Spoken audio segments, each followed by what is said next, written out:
En 75 ans d'existence, Denise a connu les extrêmes. Dans la première moitié de sa vie, son quotidien n'a été que richesse et confort. Aujourd'hui, Denise vit dans la misère. Sans son amie Sabrina, elle n'aurait jamais obtenu le minimum vieillesse, une petite allocation qu'elle vient chercher tous les mois à la banque. On m'a versé 660, 3 billets de 50. 660 € par mois, c'est tout ce que Denise a pour vivre. Je me contente de très peu. Je ne vais pas au restaurant, je vais nulle part.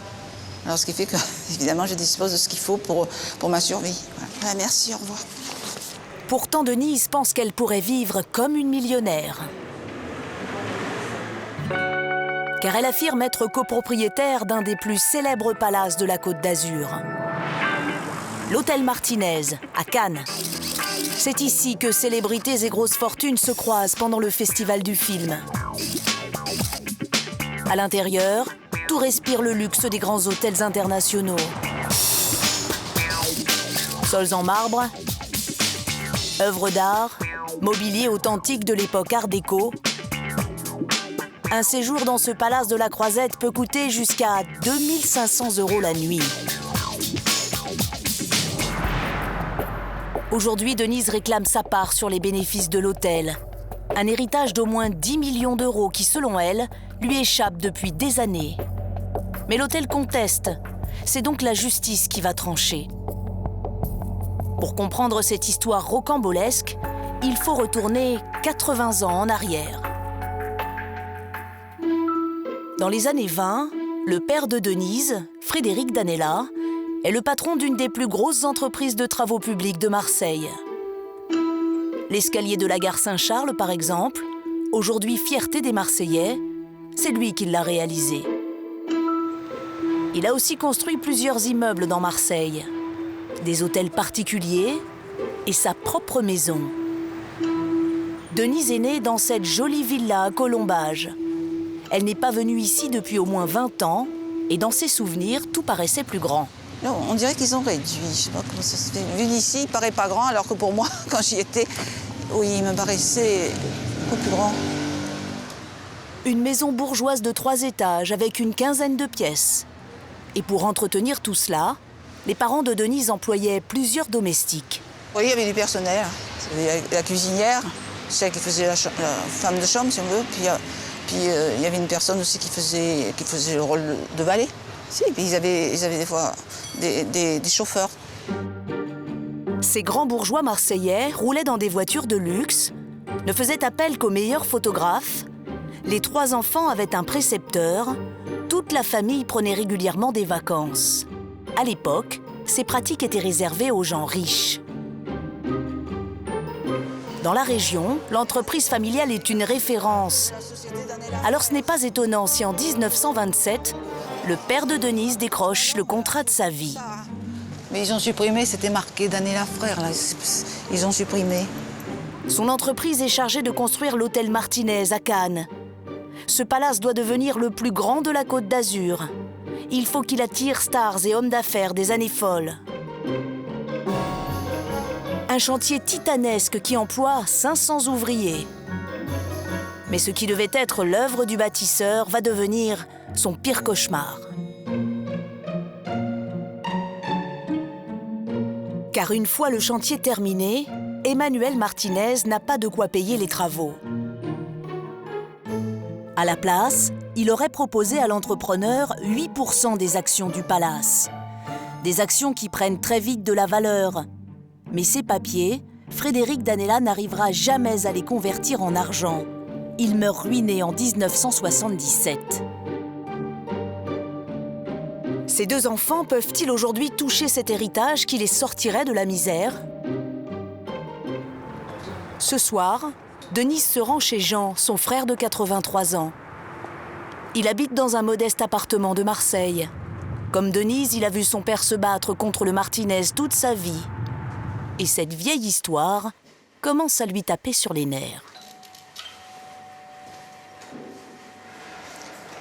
Oui, ça va être vite fait. Il y a encore Non, mais ça, oui, on te laisse. Non, on te non, laisse. non, mais- Moi, ça me mange.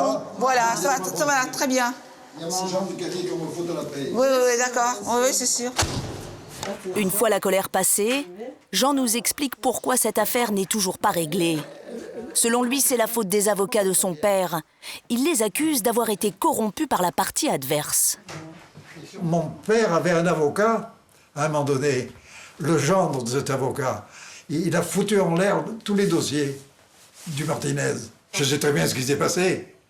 On a dû l'acheter, forcément. Forcément. Il y en a un autre, moi. Mais je lui ai fait avouer qu'il avait été contacté et qu'on lui donnait un avancement pour nous laisser tomber. D'accord. Je lui ai fait avouer. Je lui ai dit, vous êtes un drôle de salopard, hein. Des accusations que nous n'avons pas pu vérifier. Non, c'est pas ça, c'est que là... Mais les Danella conservent précieusement un document qu'ils considèrent comme leur titre de propriété. Ah, mon père. Voilà mon père. Cet acte notarié est daté de 1931. Il est co-signé par Martinez. Il stipule que Danella est bien propriétaire de 8% des actions de l'hôtel pour une valeur de 100 000 francs de l'époque. Aujourd'hui, cela représente 10 millions d'euros. S'ils n'ont jamais réussi à récupérer leur argent, c'est à cause de l'histoire mouvementée de l'hôtel. Une histoire que l'on retrouve dans les archives départementales des Alpes-Maritimes. C'est Pierre Zegmar, l'avocat de la famille, qui a reconstitué les péripéties de l'hôtel.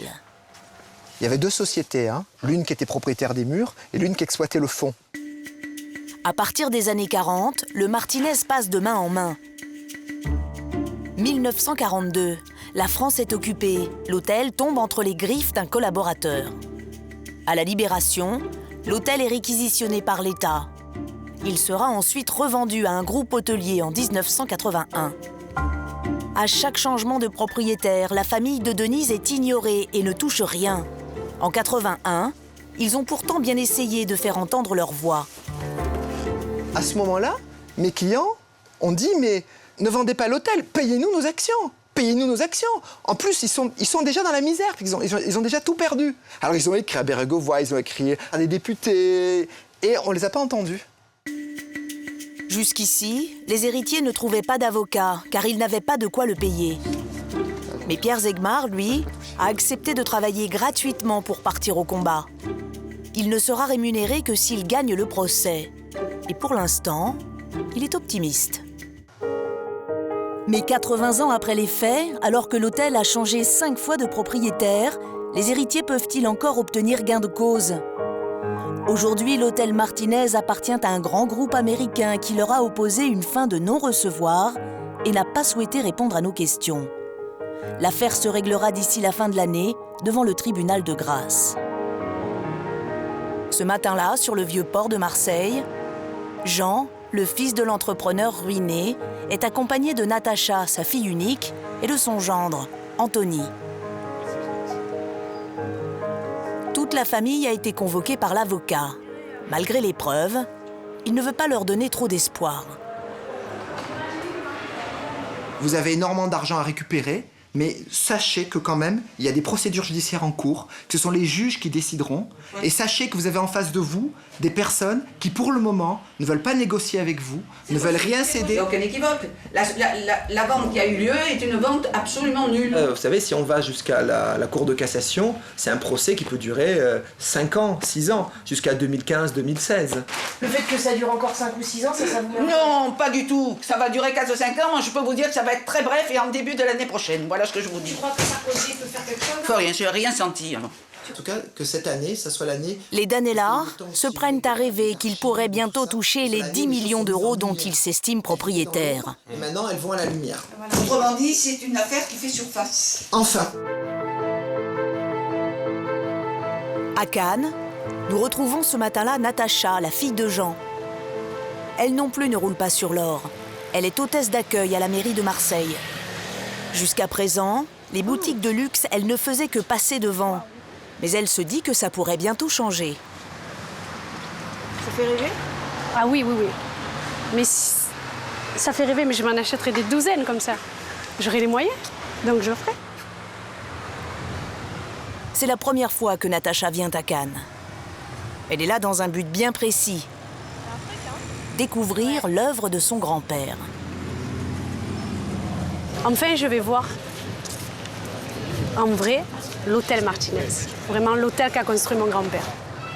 Jusqu'à présent, Natacha ne possédait aucune photo de l'hôtel. Car jusqu'ici, dans sa famille, Martinez a toujours été un nom maudit. Waouh, super! Bien qu'ils n'aient pas souhaité répondre à nos questions, les propriétaires du Martinez ont accepté que nous tournions des images de l'hôtel. Natacha, qui pour eux est une inconnue, nous a discrètement accompagnés. Elle est émue et impressionnée. C'est vraiment quelque chose de beau, de magnifique, hein, que je découvre enfin pour la première fois. C'est joli. Oui. Oh là là, c'est vraiment... Ah oui. Ça... Ah oui. C'est une suite. Ah, ça s'allume des commandes. C'est vrai que ça donne envie de dormir, là. Ça donne envie. Oh là là. On aura envie de faire des folies, là. Vraiment. Vraiment, ouais. Papier. Bah, on peut aller là, par exemple. Une heure après notre arrivée, le directeur de l'hôtel nous consacre quelques minutes. Il est à la tête de l'hôtel depuis 3 ans et s'occupe uniquement de la gestion de l'établissement. Vous n'êtes pas au courant qu'il y aurait peut-être les enfants et petits-enfants de ce constructeur qui pourraient percevoir 8% des parts de l'hôtel? Je ne connais pas du tout cette affaire. Et vous seriez prêt à les accueillir, à les rencontrer, tous ces gens? Pardon, quel genre? Cette famille qui... Écoutez, tous les gens sont bienvenus au Martinez. Tous les clients sont bienvenus au Martinez. vous avez la petite fille du constructeur, en fait, qui est là. La petite fille du constructeur. La petite fille du constructeur, elle est là. Bon, écoutez, enchanté. Silence gêné. Les deux parties n'ont pas grand-chose à se dire. Voilà, donc elle avait envie de venir voir ici cet C'est bien, hôtel. vous avez visité? Voilà, oui, on m'a fait visiter, voilà. Au revoir. Merci. Bonne journée. À bientôt. À bientôt. La famille Danella et la société propriétaire de l'hôtel s'expliqueront devant le tribunal. Natacha sait que la bataille s'annonce difficile, car le groupe américain qui possède aujourd'hui le palace estime ne pas devoir supporter les conséquences d'un litige qui date de 80 ans.